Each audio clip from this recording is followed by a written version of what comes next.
Chapter 10, the family begins to starve. During the next 2 weeks, the weather turned very cold. First came the snow.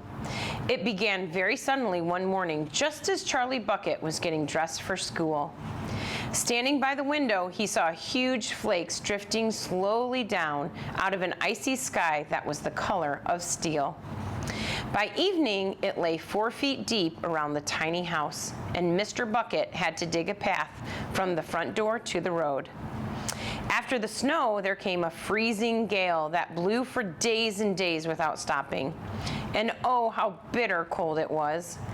Everything that Charlie touched seemed to be made of ice, and each time he stepped outside the door, the wind was like a knife on his cheek.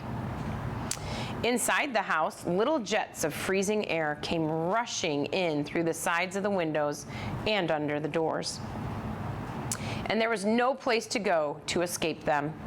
The 4 old ones lay silently and huddled in their bed, trying to keep the cold out of their bones. The excitement over the golden tickets had long since been forgotten.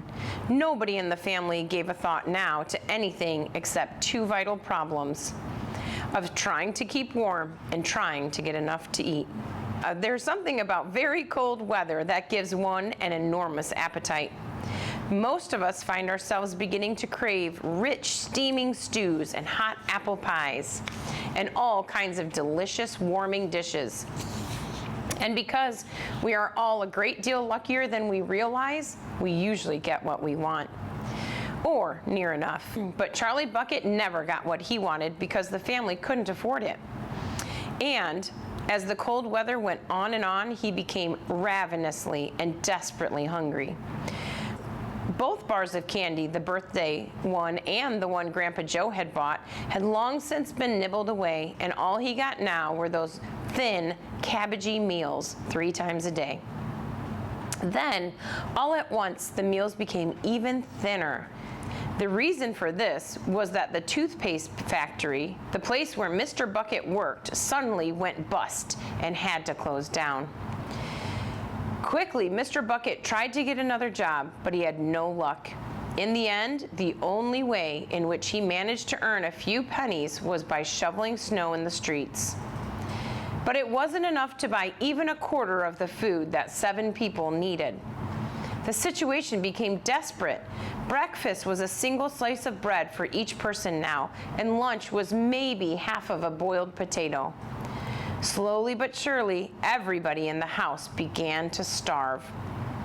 And every day, little Charlie Bucket, trudging through the snow on his way to school, would have to pass Mr. Willy Wonka's giant chocolate factory. And every day, as he came near to it, he would lift his small pointed nose up in the air and sniff the wonderful sweet smell of melting chocolate. Sometimes he would stand motionless outside of the gates for several minutes on end, taking deep swallowing breaths as though he were trying to eat the smell itself. "That child," said Grandpa Joe, poking his head up from under the blanket one icy morning, "that child has got to have more food. It doesn't matter about us. We're too old to bother with. But a growing boy, he can't go on like this. He's beginning to look like a skeleton." "What can one do?" murmured Grandma Josephine miserably. "He refuses to take any of ours. I hear his mother tried to slip her own piece of bread onto his plate at breakfast this morning, but he wouldn't touch it. He made her take it back." "He's a fine little fellow," said Grandpa George. "He deserves better than this." The cruel weather went on, and every day Charlie Bucket grew thinner and thinner. His face became frighteningly white and pinched. The skin was drawn so tightly over the cheeks that you could see the shapes of his bones underneath. It seemed doubtful whether he could go on much longer like this without becoming dangerously ill. And now, very calmly, with that curious wisdom that seems to come so often to small children in times of hardship, he began to make little changes here and there in some of the things that he did, so as to save his strength. In the mornings, he left the house 10 minutes earlier so he could walk slowly to school without ever having to run. He sat quietly in the classroom during recess, resting himself, while the others rushed outdoors and threw snowballs and wrestled in the snow. Everything he did now, he did slowly and carefully to prevent exhaustion. Then, one afternoon, walking back home with the icy wind in his face, and incidentally feeling hungrier than he had ever felt before, his eye was caught suddenly by a piece of paper that was lying in the gutter in the snow.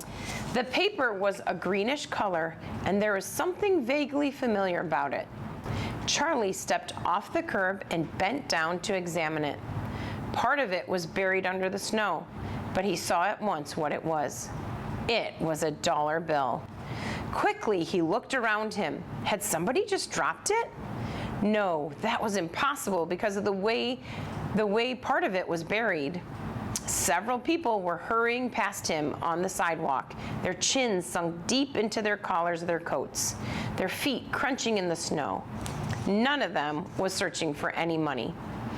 None of them was taking the slightest notice of the small boy crouching in the gutter.